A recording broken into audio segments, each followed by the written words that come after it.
Alors allez-y vite. Donc il y a beaucoup de difficultés à faire l'apprentissage de ces Oh, ça dépend des cas. rapaces ou pas? Ça dépend des cas, même dans la même espèce, ça dépend. En fait, c'est vraiment variable. Comme on a dit. Oui. Et ouais, en fait, les buses en soi, c'est pas trop dur, ça va. Mais après, plus ça grossit et bon. Ah, c'est un peu le problème quoi. Surtout Les vautours. Vous avez l'air de Vautours. s'amuser avec le public quand même là, les oiseaux. Hein. Ouais, oui. Ouais, ils aiment bien ça. Ah, c'est un peu cabotin, non? Ouais, Ouais. surtout le vautour de l'Himalaya. Ouais. Ouais, non, lui, il est un peu spécial. Ouais. C'est bon?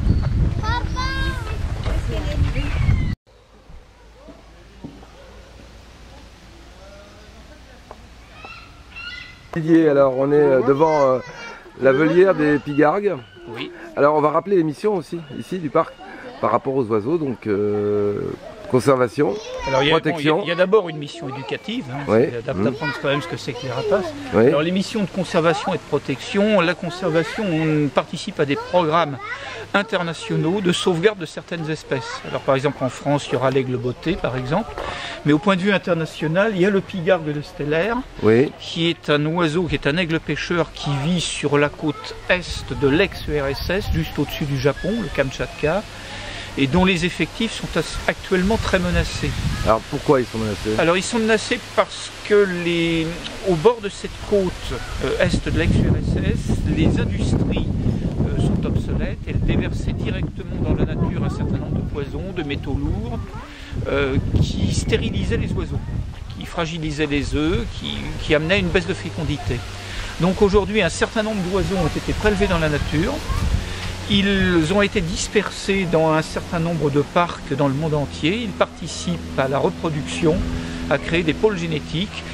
Et quand un jour l'ex-URSS aura réussi à juguler ces problèmes de pollution, on pourra réintroduire dans la nature des oiseaux en bon état pour renforcer les populations existantes. Alors le choix des espèces se fait comment, par exemple au niveau de ce parc à Rambouillet? Alors, le choix des espèces ne nous incombe pas, il est fait par l'Union internationale de conservation de la nature, qui a déterminé quelles étaient les espèces qui étaient en danger.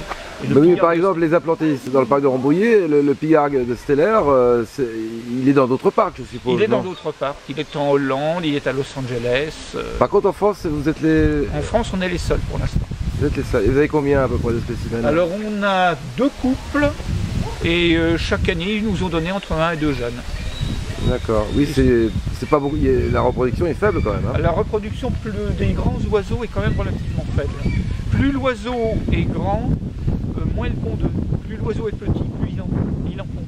Un aigle pondra 1 ou 2 œufs. Une mésange, elle pondra une dizaine d'œufs, une douzaine d'œufs. D'accord. Alors vous parliez aussi donc du côté éducatif, pédagogique. Bon, il y a le spectacle. Bon, ça c'est ludique. Effectivement, c'est ludique. Ouais. Et puis on a une autre action de protection. Nous avons repris il y a de cela maintenant 3-4 ans un centre de soins pour oiseaux, un centre de soins pour animaux sauvages, orienté sur les oiseaux et orienté surtout sur les rapaces. Donc, il est installé ici, il est installé à l'espace Rambouillet.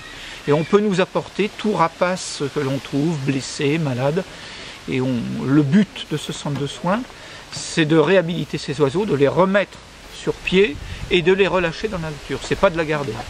En France, tous les rapaces sont protégés maintenant? Tous les rapaces sont protégés, intégralement. Ça risque pas de poser un problème justement de déséquilibre? Non, parce que le déséquilibre justement, c'est qu'on a voulu les éliminer. Et en les éliminant, on a favorisé les proies. Par exemple, les rongeurs, les mulots, les campagnols, les souris. Oui. Donc actuellement, réhabiliter le rapace, c'est une manière très écologique de combattre ces rongeurs nuisibles. Ben alors, on a l'impression dans les campagnes, notamment dans les plaines de Beauce, c'est pas, de ne voir plus que des rapaces et des corbeaux et des éperviers. Alors les corbeaux, c'est peut-être certain. Oui. Les rapaces, pas tant que ça dans les plaines de Beauce. Enfin, c'est commun, c'est vrai qu'on n'en voyait pas pendant des années et des années, maintenant alors, ça devient commun. Ce que l'on voit dans les plaines de Beauce, ce sont les busards. Les busards, les busards, ils sont inféodés aux cultures. Bon, par contre, les buses, on en voyait nettement moins. Bon, maintenant, ça commence à revenir. À l'origine, avant que les espèces soient comme ça en danger, qu'est-ce qu'on avait dans nos régions, justement, région centre? Quels étaient les rapaces les plus communs? Buses. Busards. Oui. Faucon cresserelle. Oui. Il y a pu y avoir le faucon pèlerin. Par exemple, on en a retrouvé un, on nous en a amené un hier au centre de soins qui a été pris entre Châteaudun et Bonneval. Il était au bord de la route, il a dû se taper une voiture. D'accord. On essaye de le retaper actuellement. D'accord. Un gros faucon pèlerin. Et puis on avait de l'épervier, de l'autour des palombes, on avait du faucon cresserelle. Qu'est-ce qui les menaçait le plus? C'est l'environnement ou c'est les chasseurs Les chasseurs, ils ont toujours bon dos, hein. Il ne faut pas non plus taper que sur eux. Il y a surtout eu toutes les saletés qu'on a déversées comme produits dans la nature. C'est-à-dire les pesticides, tous les pesticides, oui. Puis les métaux lourds. Ça c'est le pire. Et puis il y a eu aussi les destructions de leur environnement. Par exemple, on parlait des rapaces, il y a aussi les rapaces nocturnes, hein, les chouettes. Oui, c'est vrai, il faut pas les chouettes, avant, elles fréquentaient les greniers, elles fréquentaient les granges, elles fréquentaient les clochers d'église. Avec les pigeons faisaient des saletés. Donc on a fermé les clochers d'église. On a éliminé les pigeons, mais les chouettes aussi. Or les chouettes, une chouette effraie, les petites chouettes blanches que vous avez volées, on dit qu'une chouette, ça vaut 10 chats dans la chasse aux rongeurs. Vous voyez tout de suite. Tout simplement, il faut arriver on a cassé la chaîne, quoi. Voilà, on a cassé la chaîne naturelle. Alors il faut arriver, par exemple, à réouvrir des clochers d'église, à ouvrir des greniers en laissant peut-être simplement 1 ou 2 mètres cubes. C'est pas rien, 1 ou 2 mètres cubes. En face d'une lucarne, on construit une boîte en bois, on met une boîte en carton. Là, on la laisse tout l'été. La chouette, elle vient nicher. C'est ça. C'est un partage qui est très équitable.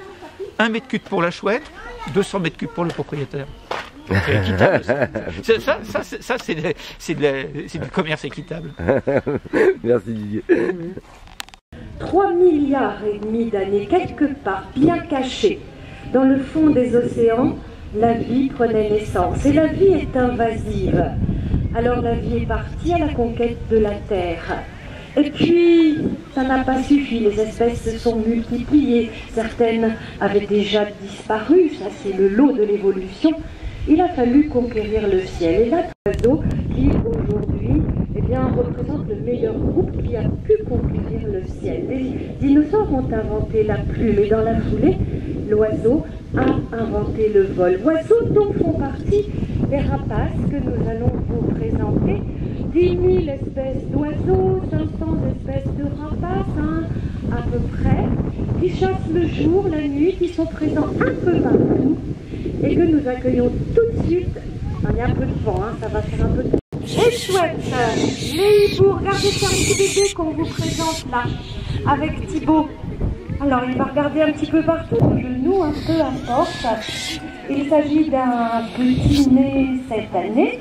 Il a quand même déjà la taille de ses parents, que vous pourrez voir là-bas dans les volières. Hibou grand-duc africain. Là il est assez grand, ils sont poussés.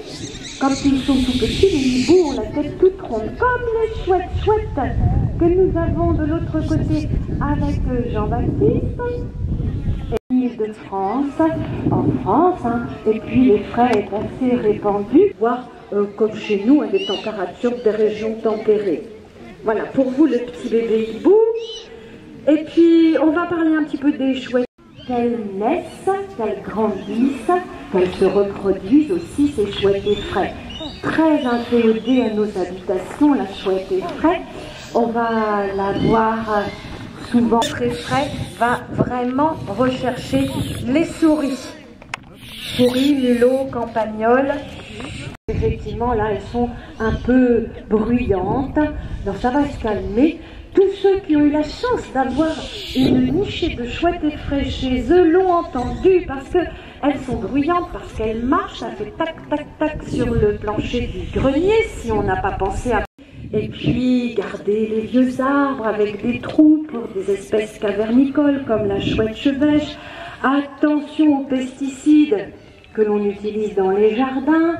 Attention en voiture.